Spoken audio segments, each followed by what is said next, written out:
Jarvis, could you please explain to the viewers what the new ChatGPT voice mode is capable of? Sure thing. In this voice mode, you can talk naturally, interrupt, go back and forth, brainstorm, have things explained, or get help drafting and planning.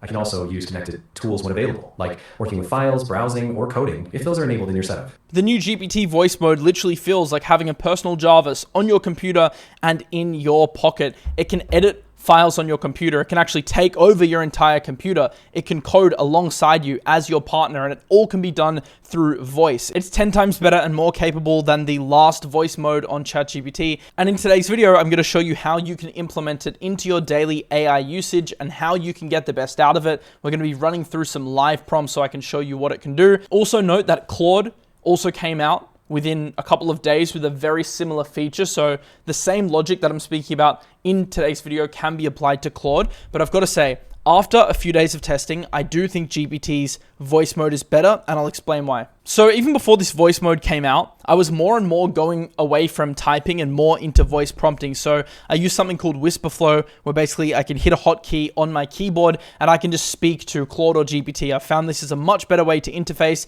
because I can speak much faster and typing is honestly really slow. But the cool thing about this voice mode versus doing that is you can basically browse through multiple chats or applications on your computer, and you basically have an assistant there because you will have the ChatGPT voice hovering over your screen. So you can basically just talk to it, get updates on a project while you're doing other work on another tab.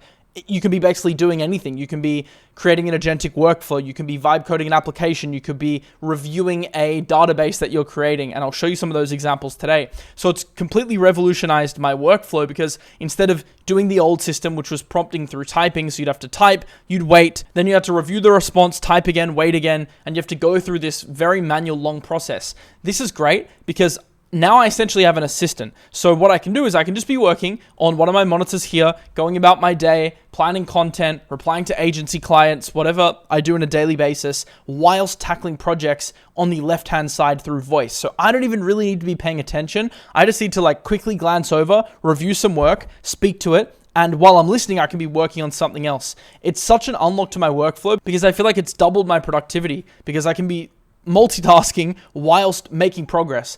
In today's video, I'm also going to show you how you can actually set up your projects on GPT, and this also works for Claude, so you can get the most out of this and actually track all of your work so you can use the voice mode to become as efficient as possible. So the old ChatGPT voice mode that you may have seen memes about on your phone was quite dumb because you were basically speaking to GPT-4.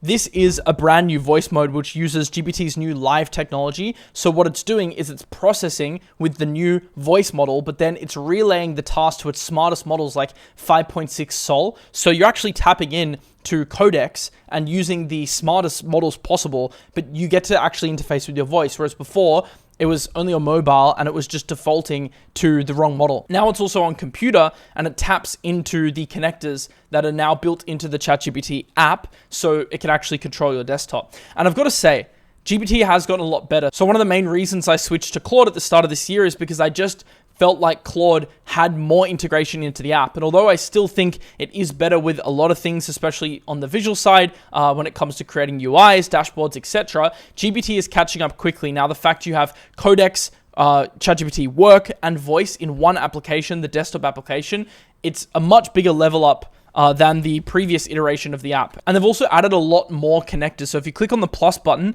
of GPT, you now have the ability to set a goal. You can turn on plan mode to plan a project. This is very cool. I did a video on this with Claude, but you can now record a skill. So you can film yourself doing an entire workflow and speak to the microphone, and GPT will acknowledge and study what you did so it can replicate that workflow in the future. And, which I'll show you today, I think this is really cool. You've got the computer plugin now that you can download, and this enables you to control Mac apps from GPT. So I can even ask ChatGPT voice to play a song on Spotify, or help me create a playlist, or to reply to an email, and it can actually do it for me now. So I can be working on one screen whilst it's literally writing an email based on what I'm saying in real time.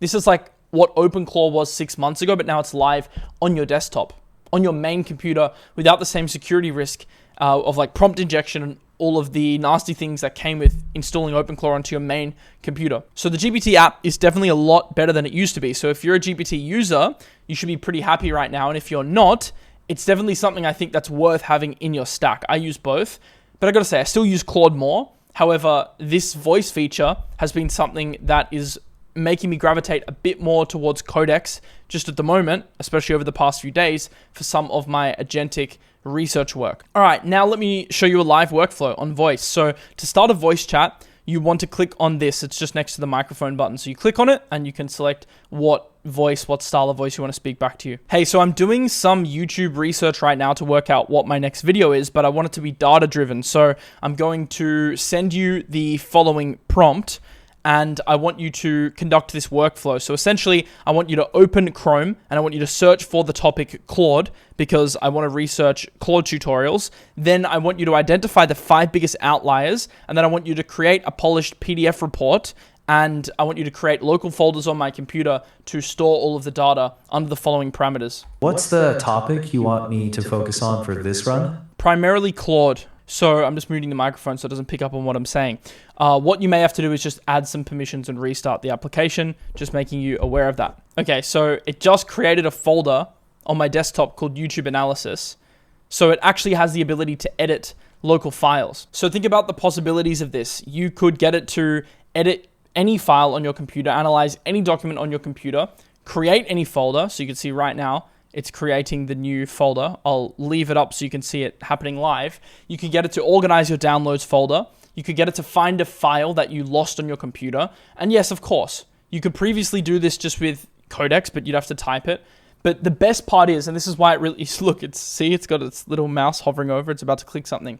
The best thing is this actually feels like having a Jarvis. Before, it was like still a bit manual, you'd have to type and ask stuff, and yes, you could use Whisperflow, but now the fact that you've just got this voice interface, so you don't have to like even turn over and read, you're just hearing what it's doing, is crazy. And you can see literally right in front of you, it's just creating and editing folders. I'm not doing anything. It's just doing this on its behalf. So I can just have it editing folders, doing whatever, whilst I'm working on the other desktop. I've set up the evidence, notes, channel breakdown, and final report areas in your desktop research workspace.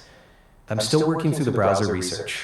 So now I'm going to allow it to access Google Chrome. The browser is coming up, and I'll check the live results against channel size. And now just open the browser, and now it's going to analyze all the videos over the first 5 pages to see the results. You can see here it's actually scrolling through and analyzing all the videos. So once again, I can just be doing other work and it can just be scrolling and researching videos for me on YouTube. You see it scrolling through all the pages, analyzing the outliers, so I don't have to do it, so I can get a curated report.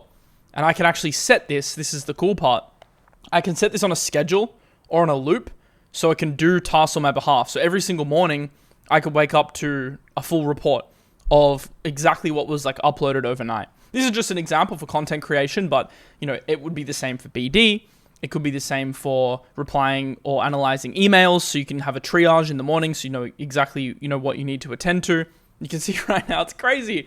It's clicking on the search bar, it clicked into a video. Like it's actually kind of surreal having an AI controlling your computer. But you know, it could do this before, by the way. Just the level up now is the fact you can just speak to it almost like a human with a human-like voice just through your interface. So what I asked it to do in the prompt is generate a final report with all of the information. I've reviewed 5 full screens of results, and I'm checking the leading candidates against their channel size. So far, the clearest breakout is Productive Dude's full course tutorial, about 770,000 views from a 166,000 subscriber channel. Interesting. I literally just went away to just eat some food while it's doing its thing. So it'll just, and this is what I mean, you can just do anything and you can just interface through voice. Everything's organized on your desktop in the Claude research folder with the 5 captured screens and final report ready to open.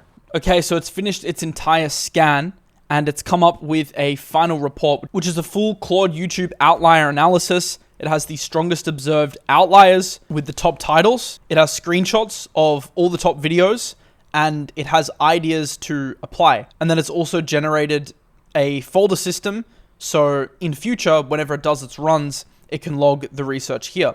Think of the applications of something like this as well. I don't know, let's say you're researching for properties or you are researching for cars or literally whatever. This would be, fantastic. You can literally just have reports generated right in front of you. What I actually recommend people do when they're running these sessions is to have the projects folder organized. And to make it easier for yourselves, the pinned chats that you use the most, you can pin here, like my investing chat, for example, so it's always handy. So to do that, you just want to click on the plus button next to projects. You want to create a project, so I'm going to call it AI Brain 2.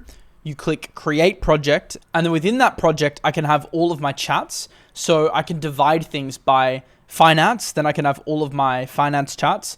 Then you can have your business and have all of your business chats. And then of course you can have your own markdown files and your own folder system, which I speak about a lot on the channel. Make sure to subscribe for content like that, because we go into the best practices for storing and owning your own data. And obviously you can then plug that data into the chats. This just keeps things organized, because otherwise when you're running a lot of these, voice prompting sessions, they're going to rack up on the left-hand side. So if you have a reoccurring task where you're trying to, train a skill, for example, using the feature we discussed before, which is the plan a skill or record a skill feature, it's interfacing with the one chat where the entire thought process is taking place, so it's not going to get conflated with other data. So that's just a quick tip that I wanted to give you. And by the way, if you go into other chats on GPT, this is going to hover above, and when the voice is hovering above, if you click on it, it will just bring you back to the original origin chat. So it only applies for a specific chat. All right, I showed you one example,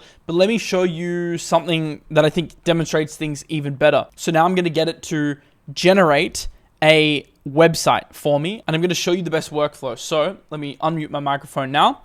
Thank you for that. Now I want you to create me a website. I want you to build it live, which is for my agent business. So I want you to start with the polished version first. So create a strong hero section, and then I want to have a payment section as well, and then open the site so I can give you feedback on it, and we can work together to complete it. Got it. It's a live landing page with payments. I'll put together a polished first version with visual-only payment options, then open it so you can review it. Okay, so this is the site. Actually, a pretty decent site. Your business in motion. Deploy a focused team of AI workflow agents that turn operational drag into compounding momentum. It's pretty crazy. We used to have to pay so much for site designers in the past. Absolutely. It's wild how fast you can get something solid up now. If you want, we can tighten that headline or tweak the offer and payments to match your premium Arcos positioning. Yeah, so I'd like to add some animations, like as I scroll. I like the animation of the card more momentum orchestrated, but I want more animations as we scroll. I also want, when I hover over revenue signal client intelligence operating rhythm, just some more interactive animations. And I also feel like we need some sort of texture in the background. It's currently all black, especially over the first third of the website. And we also need to add another price. So we only have 4,800, but we need our high ticket for 9,999. Sure. More motion, richer background, and the added price point. So it's very sick, because you can just be vibe coding an application, a landing page, a dashboard, whatever it is, just speaking to your agent. It's honestly insane.